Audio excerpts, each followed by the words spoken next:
먼저 이사야서 60장의 배경을 오늘 먼저 설명드리고 말씀을 시작하겠습니다. 이사야서로 나눈 지난 몇 주간의 말씀을 기억하시면 이해에 도움이 될 겁니다. BC 701년 아수르 사네립의 침입으로 예루살렘 성만 남았던 그 뼈아픈 비참한 역사를 이사야가 경험했습니다. 그렇지만 하나님의 은혜로 18만 5천 명의 군인을 잃은 사네립은 본국으로 쫓겨갔었습니다. 이사야가 미래에 있을 일들을 예언합니다. 이스라엘의 경건하지 못함과 배도로 하나님의 심판이 있을 것이고, 그럼에도 불구하고 이스라엘은 하나님의 언약적 은혜로 구원을 받으며 종국적으로 하나님의 제사장 나라가 될 것임을 선포합니다. 예언대로 남유다는 BC 586년 바벨론에 의해서 패망하고 오랫동안 바벨론 포로의 삶을 살게 됩니다. BC 539년 페르시아의 왕 고레스 칙령에 의해서 많은 이스라엘 백성들이 다시 본국으로 돌아오게 됩니다. 이사야서 60장에서 66장은 예루살렘과 이스라엘의 영광된 미래, 다시 돌아오는 것과 관련된 그 영광된 미래를 보여주는 장면입니다. 60장과 66장을 통해서 이사야 선지자가 바라보는 가장 가까운 미래는 조금 전에도 말씀드렸지만 페르시아 왕 고레스에 의해, 그리고 이후 페르시아 왕 아닥사스다에 의해서 고국으로 화려하게 돌아오는 이스라엘, 재건되는 예루살렘과 예루살렘 성전, 성벽과 관련된 말씀입니다. 당대 패권을 가진 페르시아의 황제가 이스라엘 백성의 복귀와 성전과 성벽 재건을 지지합니다. 당대의 그 누가 예루살렘의 회복을 반대할 수 있었겠습니까? 그래서 주변에 수많은 왕들이 재물을 갖고 와서 예루살렘의 재건을 돕습니다. 관련된 성경 말씀은 아마 에스라서와 느헤미야서가 될 것입니다. 그때는 페르시아의 아닥사스다 왕 때 일입니다. 아닥사스다 치하인 BC 458년 에스라가 귀환합니다. 아닥사스다 왕은 에스라가 요구하는 것을 다 들어줍니다. 돌아갈 사람은 누구든 돌아가도 좋다라면서 허락합니다. 페르시아의 관리까지 파견하고 성전에 필요한 것들, 보물들을 내어줍니다. 세금도 면제해줍니다. 행정적으로 에스라가 하는 일을 막힘없도록 도와줍니다. 만약 에스라의 길을 막는 자가 있다면 그는 죽음을 면치 못할 것이다 라는 황제의 조서까지 내려줍니다. 그 이후 약 15년이 지난 후 역시 아닥사스다 왕 때 이번에는 느헤미야가 돌아와서 예루살렘 성벽을 재건합니다. 느헤미야 역시 에스라가 받았던 것과 비슷한 종교적, 정치적, 경제적 지원을 받습니다. 페르시아 왕의 이런 지원과 지지의 배후에는 하나님의 역사하심이 있습니다. 하나님으로 인해 회복되는 이스라엘의 영광, 예루살렘의 영광입니다. 이사야 선지자가 큰 지지와 지원을 얻고 바벨론 포로에서 귀환하는 이스라엘을 바라보면서 회복과 영광을 말하는 부분이 오늘 본문 60장입니다. 약 20초의 시간을 제가 드리겠습니다. 말씀드렸던 이 배경들을 기억하시고 이사야서 60장 전체를 20초 만에 휘리릭 한번 읽어보십시오. 속독을 한번 해보십시오. 60장 전체를.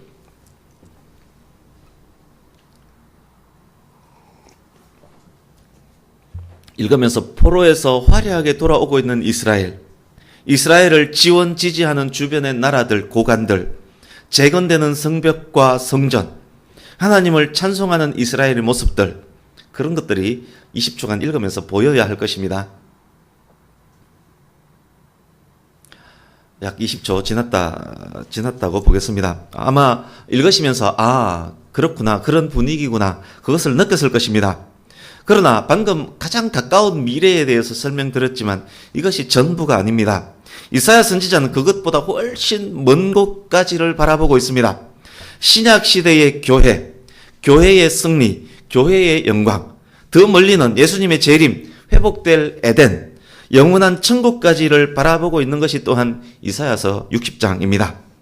그래서 오늘 말씀의 포커스는 가까운 미래, 바벨론 포로에서 회복, 예루살렘 성전 재건, 이쪽에 맞추지 않겠습니다.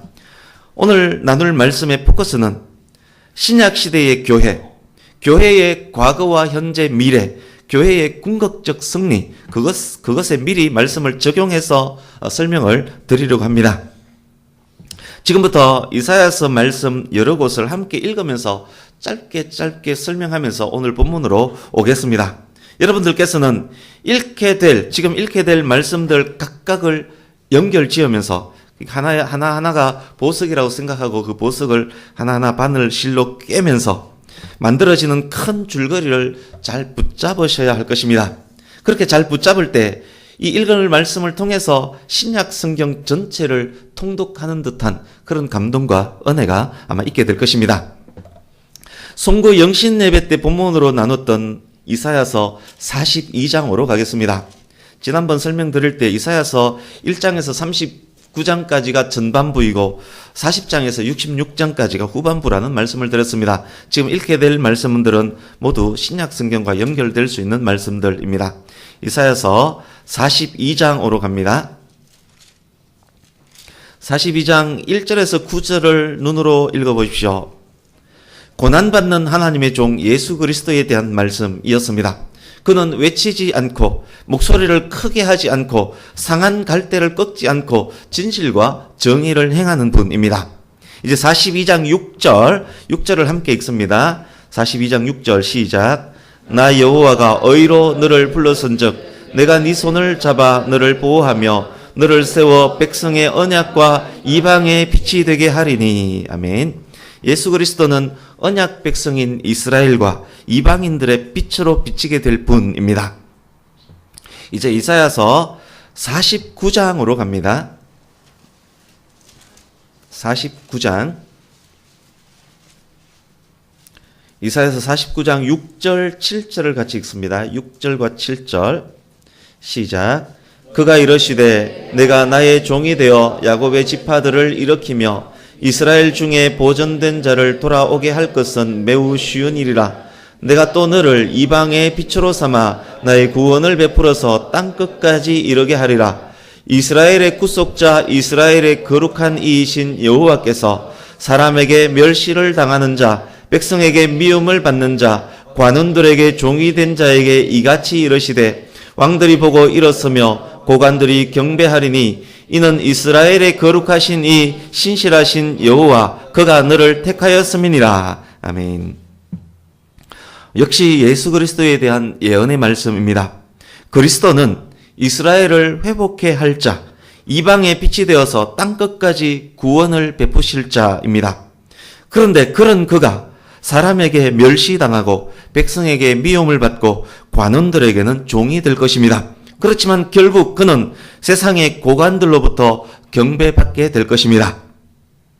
이제 이사야서 50장으로 와서 5절과 6절을 읽습니다. 읽는 동안에 생각하시면서 읽어야 합니다. 이사야서 50장 5절 6절 같이 읽습니다. 시작. 주 여호와께서 나의 귀를 여셨으므로 내가 거역하지도 아니하며 뒤로 물러가지도 아니하며 나를 때리는 자들에게 내 등을 맡기며 나의 수염을 뽑는 자들에게 나의 뺨을 맡기며 모욕과 침뱉음을 당하여도 내 얼굴을 가리지 아니하였느니라. 아멘. 역시 고난받는 종 예수 그리스도에 대한 말씀입니다. 예수 그리스도는 하나님을 향한 순종의 제물이었습니다. 하나님께 순종했습니다. 또한 예수 그리스도는 인류를 향한 자발적 선물이셨습니다. 그는 저와 여러분을 위해서 기꺼이 고난과 고통을 감내하셨습니다. 이제 이사야서 52장 가서 52장 13절을 함께 읽습니다. 52장 13절 시작. 보라 내 종이 형통하리니 받들어 높이 들려서 지극히 존귀하게 되리라. 아멘. 이제 14절, 15절은 눈으로 읽으면서 12절까지 생각하면서 들어주시기 바랍니다. 먼저 14절 보십시오. 역시 예수 그리스도에 대한 말씀입니다. 그의 모습은 많이 상하게 될 것입니다. 상한 그 모습에 많은 사람들이 놀라게 될 것입니다. 이제 15절입니다. 놀라는 것은 놀라는 것이 맞는데 15절의 놀라움은 전혀 다른 차원의 놀라운 모습입니다. 역전한 그리스도의 모습에 세상의 왕들이 놀라서 입을 열지 못하게 될 것입니다. 지금까지 경험하지 못했던 놀랍고 새로운 사실들을 세상 사람들이 깨닫게 될 것입니다. 그것이 무엇일까요? 13절을 다시 보십시오. 여기에 놀라운 언급이 있습니다. 고난받는 종에 대해서 말하는데 그 종이 지극히 존귀하게 될 것이라고 말씀합니다. 지극한 존귀. 종에게 이 단어가 적절하지 않지 않습니까? 종에게 지극한 존귀라는 단어가 어울릴 수 없지 않습니까? 이 단어는 빛 자체이신 하나님, 오직 하나님에게만 적용할 수 있는 단어, 지극한 존귀입니다. 그렇습니다. 고난받는 종, 예수 그리스도는 지극히 존귀하신 하나님이십니다. 52장 13절에서 15절은 그분이 곧 하나님이심을, 그리고 그분이 고난과 죽음 후에 부활할 것임을, 지극히 존귀한 모습으로 하늘에 오르게 되실 것임을, 세상의 나라들과 왕들이 그것을 목격하고 놀라게 될 것임을 예언하는 말씀입니다. 이제 53장 1절에서 13절입니다. 종의 노래가 절정을 이루는 부분입니다. 하나님이시지만 종의 모습으로 온 그리스도, 그는 고운 모양도 풍채도 흠모할 만한 아름다운 것도 없습니다. 그의 그런 모습을 보고 사람들이 멸시하며 외면합니다. 하나님의 백성 이스라엘도 그를 귀하게 여기지 않습니다. 53장 4절에서 9절을 눈으로 보시면서 들어주십시오. 그가 십자가에 매달려서 모진 고난과 고통, 모진 슬픔을 당합니다. 하나님께서 십자가에 매달린 그리스도를 오히려 때립니다. 그때 사람들은 생각합니다. 십자가에 매달린 저 사람은 자기 죄 때문에 저렇게 매달렸고 자기 죄 때문에 하나님께 얻어맞고 있구나. 그러나 그의 십자가의 고난과 죽음, 그의 죄 때문에 아닙니다. 우리의 질고 우리의 슬픔 때문입니다. 저와 여러분의 허물 때문에 대신 찔렸고, 저와 여러분의 죄악 때문에 대신 상했고, 저와 여러분의 평화를 위해서 대신 징계를 받았고, 저와 여러분을 치료하기 위해서 대신 채찍에 맞고 있었습니다. 우리는 하나님을 거역하고 고집부리면서 온갖 죄를 다 지었습니다. 우리는 우리의 죄로 인해 죽을 수밖에 없는 그런 존재였습니다. 그런 우리를 구원하시기 위해서 지극히 존귀한 하나님께서 사람이 되어 이 땅에 오셨습니다. 하나님께서 그 사람에게 우리의 죄를 다 담당시키셨고, 그에게 전가된 인류의 죄 때문에, 저와 여러분의 죄 때문에 하나님께서 십자가에 매달린 그에게 진노하셨고 그를 심판하시면서 때리셨습니다.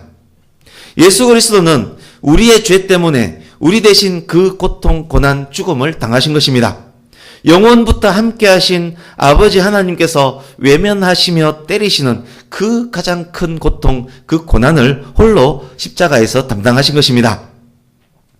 그래서 예수 그리스도의 십자가는 하나님께서 우리의 죄를 하나님의 아들에게 다 전가시킨 후 죄의 삭스로 하나님의 아들을 대신 죽게 함으로 우리의 죄를 심판하는 십자가였습니다.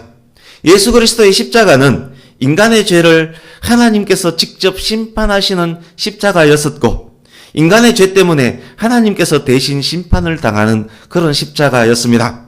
예수 그리스도의 십자가는 죄를 향해 진노하시는 하나님의 공의와 거룩이었고, 인간을 위해 자신이 대신 죄값을 치르는 하나님의 사랑이었습니다. 그런 엄청나고 놀라운 일이 십자가에서 일어났지만 그 세대 중에 그 누구도 형벌받을 하나님의 백성을 대신해서 하나님의 아들이 죽었을 것이라고는 아무도 그 세대에서는 생각지 못하고 있었습니다. 이제 53장 10절 보십시오. 예수 그리스도의 고난과 죽음과 부활을 통해서 예수 그리스도가 씨를 보게 될 것입니다. 11절 보십시오. 예수 그리스도의 십자가를 통해서 많은 사람들이 의롭게 될 것입니다. 의롭게 된 그들이 바로 예수 그리스도를 통해 만들어진 그리스도의 씨들입니다. 신약시대 온 세상의 모든 교회와 성도들이 바로 그들입니다. 예수 그리스도의 이름으로 모여서 하나님께 예배하는 저와 여러분들이 바로 그들입니다. 예수 그리스도의 십자가를 통해서 예수님을 믿음으로 우리의 죄가 예수님의 십자가에 예수님에게 전가되고, 우리의 죄가 예수님 안에서 대신 심판받고 예수께서 십자가에서 승리하심으로 하나님의 아들 예수님의 의를 전가받게 된 사람, 하나님으로부터 의롭다함을 받은 사람, 죄인에서 의인으로 바뀐 사람, 예수 그리스도를 믿음으로 새롭게 태어난 사람들. 그래서 이 말씀은 성도의 탄생, 교회의 탄생을 예고하는 말씀입니다. 예수 그리스도의 십자가를 통해서 탄생한 신약시대 교회, 그 교회가 이사야서 53장에 그대로 드러나 있습니다. 이제 54장으로 갑니다.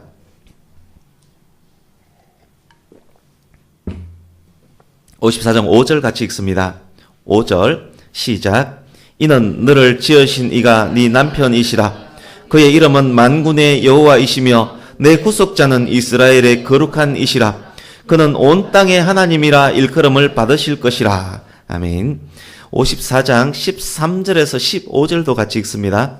54장 13절에서 15절 시작. 내 모든 자녀는 여호와의 교훈을 받을 것이니 네 자녀에게는 큰 평안이 있을 것이며 너는 공의로 설 것이며 학대가 네게서 멀어질 것인즉 네가 두려워하지 아니할 것이며 공포도 네게 가까이 하지 못할 것이라. 보라, 그들이 분쟁을 일으킬지라도 나로 말미암지 아니한 것이니 누구든지 너와 분쟁을 일으키는 자는 너로 말미암아 패망하리라. 아멘.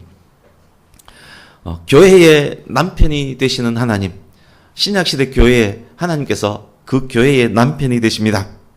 이스라엘뿐만 아니라 온 땅으로 확장되는 교회, 교회의 성장과 승리에 대한 말씀이 이사야서 54장입니다. 그리스도의 십자가를 통해서 탄생한 교회는 온 땅으로 확장될 것입니다. 교회를 반대하며 교회와 분쟁을 일으키는 많은 세력들도 등장하게 될 것이지만 엄청난 열강들이 나타났지만 사라진 것처럼 그들은 결국 망하게 될 것입니다.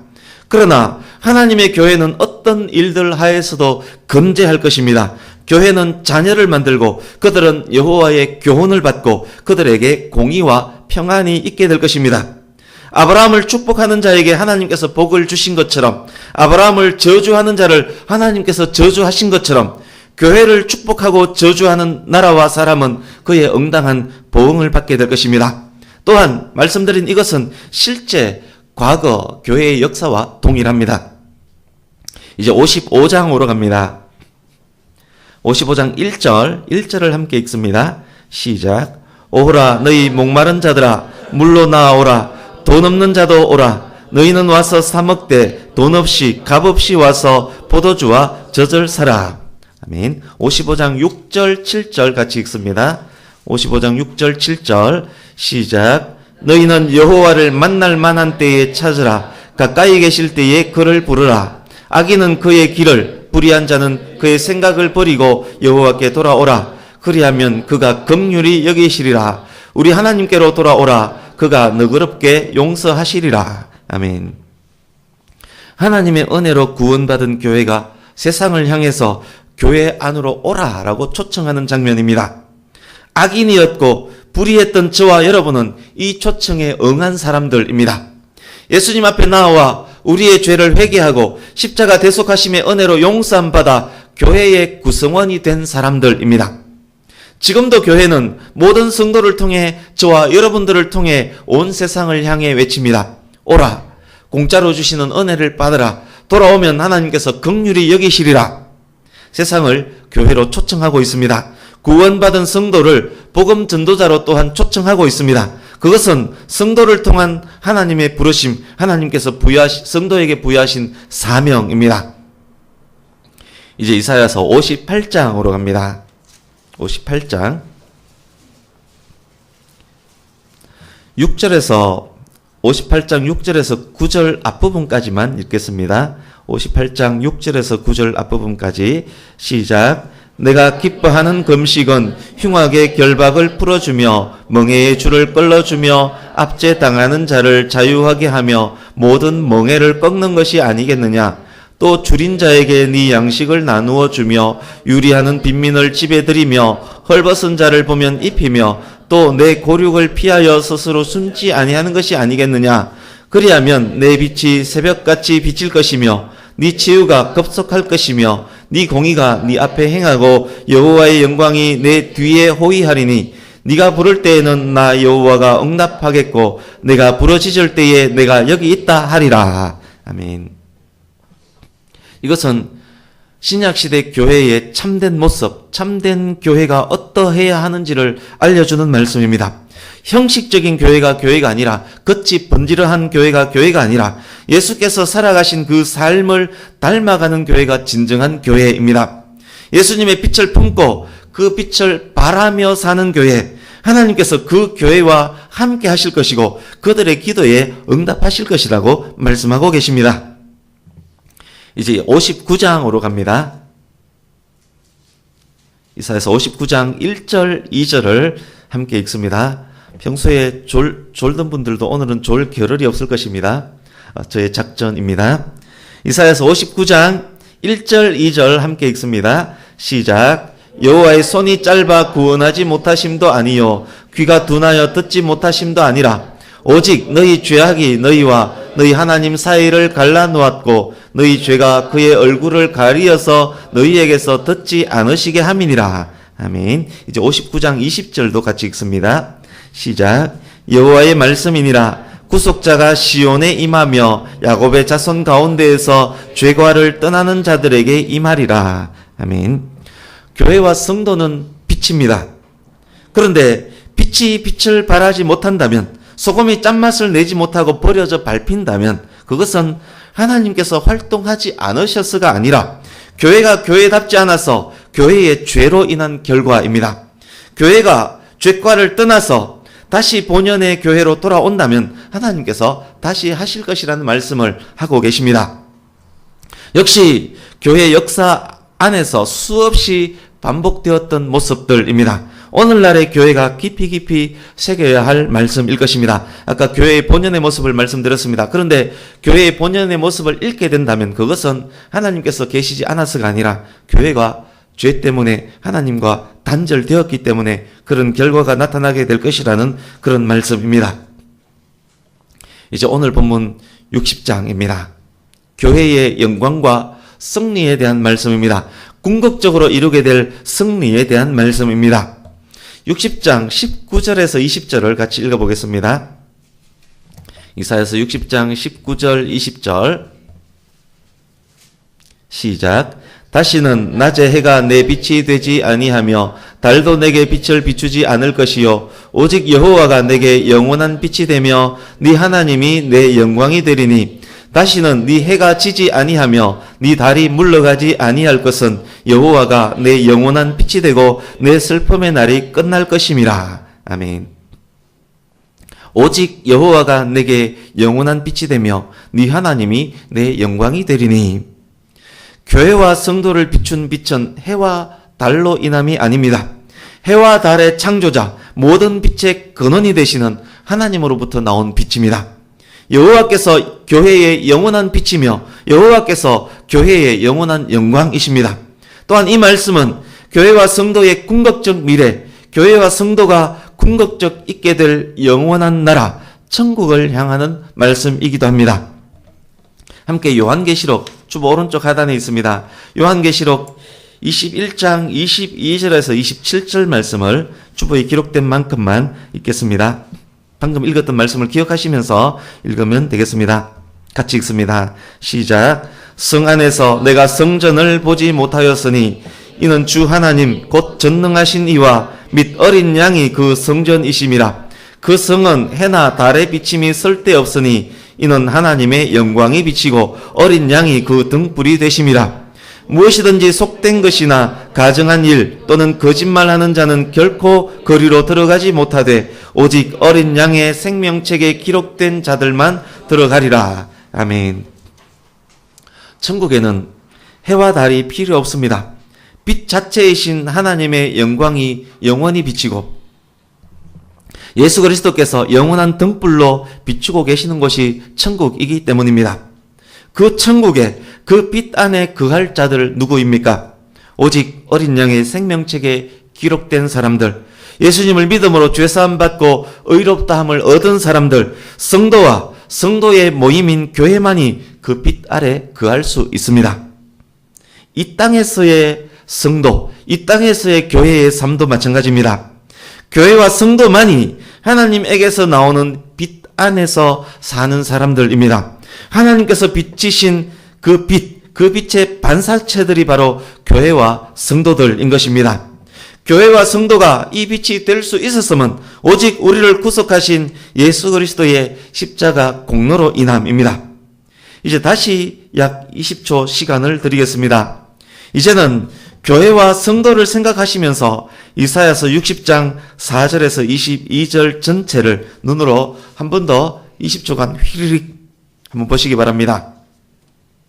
이제 진정한 교회의 삶, 성도의 풍성한 삶, 교회와 성도의 승리의 삶, 그것에 대한 묘사인 것을 읽으면 다시 확인하게 될 것입니다.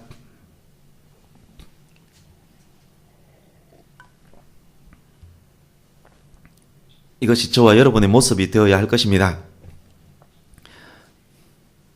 온 세상에서 교회를 향해 사람들이 몰려올 것입니다. 왕들도 고관들도 올 것입니다. 올 때 금과 은을 갖고 올 것입니다. 세상이 교회와 성도를 이길 수 없습니다. 교회를 반대하는 자들은 결국 망하고 말 것입니다. 이것은 오늘날까지 교회의 역사를 통해서 증명된 내용들입니다. 얼마나 많은 세상의 사람들이 교회의 일원이 되었습니까? 지구 구석구석 교회가 없는 곳이 어디에 있습니까? 교회는 교회가 없는 마지막 장소인 그곳을 향해서 지금도 계속 확장해 가고 있지 않습니까? 얼마나 많은 사람들이 자기의 금과 은으로 교회를 섬기고 있습니까? 기쁨으로 교회를 짓고 복음을 위해서 자기 재산을 하나님께 많이 드리고 있지 않습니까? 교회를 반대하던 세상의 위대한 제국들이 얼마나 많이 역사에서 사라져 갔습니까? 그러나 교회는 여전히 건재하지 않습니까? 그 많은 핍박 속에서도 교회는 여전히 하나님의 나라를 확장해 가고 있지 않습니까? 본문이 이스라엘과 예루살렘의 영광에 대한 것이다 라고 말씀을 드렸습니다. 오늘날 교회와 성도가 바로 구약의 이스라엘과 예루살렘인 것입니다. 그 교회의 영광에 대한 설명이 이사야서 60장입니다. 이제 말씀을 마무리해 가겠습니다. 여러분, 촛불 하나를 켜놓으면, 쉬지 않고 켜놓으면 얼마 동안 어둠을 밝힐 수가 있습니까? 적당한 시간이 지나면 촛불은 꺼지고 맙니다. 우리 교회에 많은 등들이 있습니다. 몇 주에 한 개꼴로 수명을 다한 등이 꺼져버립니다. 수시로 등을 교체해야만 동일한 밝음을 유지할 수가 있습니다. 등을 자주 교체할지라도 전기를 공급하는 회사에 문제가 생기면 이 등들 모두 무용지물이 되고 맙니다. 여러분, 저 태양은 영원할 것 같습니까? 달과 별은 영원할 것 같습니까? 그렇지 않습니다. 태양과 달도 수명을 다하는 날이 결국 옵니다. 오늘 본문 60장 1절을 같이 읽어봅니다. 60장 1절 시작. 일어나라, 빛을 발하라. 이는 내 빛이 이르렀고 여호와의 영광이 내 위에 임하였음이니라. 아멘. 여기에 너는 예루살렘, 즉 시온을 가리키는 말입니다. 즉 오늘날 교회와 성도들이 바로 본문의 너라는 말씀입니다. 교회와 성도들에게 말씀합니다. 일어나라, 빛을 발하라. 여러분, 우리에게 빛을 발하라 명령하셨는데 우리가 발하게 될 빛은 어디로부터 온 빛입니까? 형광등입니까? 촛불입니까? 원자력 발전에 의한 빛입니까? 아니면 해와 달과 별에서 온 빛입니까? 우리에게 임한 빛은 그런 유한한 근원에서 온 빛이 아닙니다. 교회와 성도에게 임한 빛은 영원하고 무한한 하나님으로부터 온 빛입니다. 어린 양의 생명책에 기록된 모든 성도들은 그 영원한 빛의 반사체입니다. 해보다 달보다 더 밝은 영원한 반사체들입니다. 교회와 성도들이 세상의 진짜 빛인 이유입니다. 교회와 성도가 하나님으로부터 온 빛을 반사하는 거울과 같은 존재라면 교회와 성도는 자기에게 비친 그 하나님의 빛, 그 빛을 어떻게 사용해야 하겠습니까? 우리는 우리의 거울을 이불 밑에 묻어두어야 하겠습니까? 그렇지 않습니다. 빛이니 빛을 발해야 합니다. 일어나서 세상으로 나가야만 합니다. 하나님의 영광이 우리 위에 임해 있는데 어찌 거울을 이불로 덮어둘 수만 있다는 말입니까? 이제 60장 2절 3절을 함께 읽습니다. 60장 2절 3절 시작. 보라, 어둠이 땅을 덮을 것이며 캄캄함이 만민을 가리려니와 오직 여호와께서 내 위에 임할 것이며 그의 영광이 내 위에 나타나리니 나라들은 내 빛으로 왕들은 비치는 네 광명으로 나아오리라. 아멘. 세상은 시간이 지날수록 점점 더 타락해 갈 것입니다. 어둠이 더욱 온 땅을 덮을 것이고 캄캄함은 더욱 만민을 가리고 말 것입니다. 그것이 자연의 법칙입니다. 시간이 지날수록 더 타락해 가고 사람은 더욱 악해져 가는 것이 그렇게 될 수밖에 없는 그런 형국이 우리 우주, 지구입니다. 그래서 진화는 틀렸습니다. 있을 수가 없습니다. 사람이 시간이 지날수록 점점 더 선해 갈 수가 없습니다. 지구가 더 완전해질 수가 없습니다. 그것은 연력학 법칙에 위배됩니다. 세상은 점점 더 타락해 갈 것입니다. 그러나 성도는 그 어둠과 깜깜함 속에서 하나님으로부터 임한 빛을 발하게 될 것입니다. 빛을 발하는 성도를 통해서 세상 사람들이, 세상의 나라와 왕들이 하나님께로 나아오게 될 것입니다. 세상에서 죽어가는 사람들을 하나님께로 인도하는 제사장의 역할을 감당하는 것이 바로 교회와 성도입니다. 백양교회의 역할이 바로 그것입니다. 저와 여러분들의 역할이 바로 그것입니다. 지구상의 모든 교회와 성도의 역할이 바로 그것입니다. 2018년 새해 첫 주일입니다. 새해 백양교회 표어는 일어나라 빛을 발하라입니다. 사랑하는 성도님 여러분, 예수님을 믿음으로 구원받은 우리는 이미 하나님으로부터 온 빛의 반사체입니다. 해보다 달보다 더 확실한 빛이 이미 되었습니다. 빛인 우리의 지금까지의 삶은 어떠했습니까? 자주 이불로 우리의 거울을 덮어두지 않았습니까? 그렇다면 새해를 맞이한 이젠 우리가 어떠해야 합니까? 일어나서 세상 어둠 속으로 나가서 우리의 빛을 발해야 하지 않겠습니까? 비록 촛불처럼 미약한 빛일지라도 그 빛은 하나님으로부터 온 영원한 빛입니다. 그 빛으로 어두운 땅을, 캄캄함 속에 있는 만민을 밝혀야 하지 않겠습니까? 그 빛으로 어둠 속에 있는 불쌍한 영혼들을 하나님께로 인도해야 하지 않겠습니까? 하나님께서 이 시간 우리 교회에게 그리고 저와 여러분에게 그것을 명령하고 계십니다. 함께 말씀 한 곳만 더 읽고 마치려고 합니다. 오늘 말씀의 결론이라고 할 수 있습니다. 마태복음 5장으로 갑니다. 신약성경 5페이지 마태복음 5장 13절에서 16절을 함께 읽겠습니다. 오늘 지금까지 나눴던 말씀 전체를 기억하시면서 이 말씀으로 스스로 결론을 지으면 좋겠습니다. 마태복음 5장 13절에서 16절을 한 목소리로 같이 읽습니다. 시작. 너희는 세상의 소금이니 소금이 만일 그 맛을 잃으면 무엇으로 짜게 하리요? 후에는 아무 쓸데없어 다만 밖에 버려져 사람에게 밟힐 뿐이니라. 너희는 세상의 빛이라. 산 위에 있는 동네가 숨겨지지 못할 것이요 사람이 등불을 켜서 말 아래에 두지 아니하고 등경 위에 두나니 이러므로 집 안 모든 사람에게 비치느니라. 이같이 너희 빛이 사람 앞에 비치게 하여 그들로 너희 착한 행실을 보고 하늘에 계신 너희 아버지께 영광을 돌리게 하라. 아멘.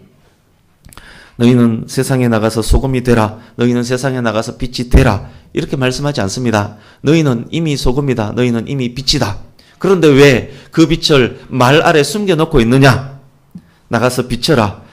너희 빛이 사람 앞에 비치게 하라. 너희 착한 행실을 보고 사람들이 너희 하나님께 나아오게 하는 제사장 역할을 감당하게 하라. 그래서 하늘에 계신 하나님께 영광 올려드리게 하라. 예수님께서 그렇게 말씀하셨습니다. 이사야서 60장 본문을 통해 말씀하셨고 예수님께서 또 말씀하고 계십니다. 말씀을 마칩니다. 하나님과 늘 동행하며 이 빛으로 우리의 착한 행실로 세상을 밝히는 백양교회가 되시기를 하나님께서 기뻐하셔서 더 큰 평광으로 교회와 성도님들을 채워주시는 한 해가 되시기를 그렇게 함으로 더욱 하나님께 영광 올려드리는 귀한 교회, 귀한 성도님 되시기를 예수님 이름으로 축복합니다. 아멘. 기도하겠습니다.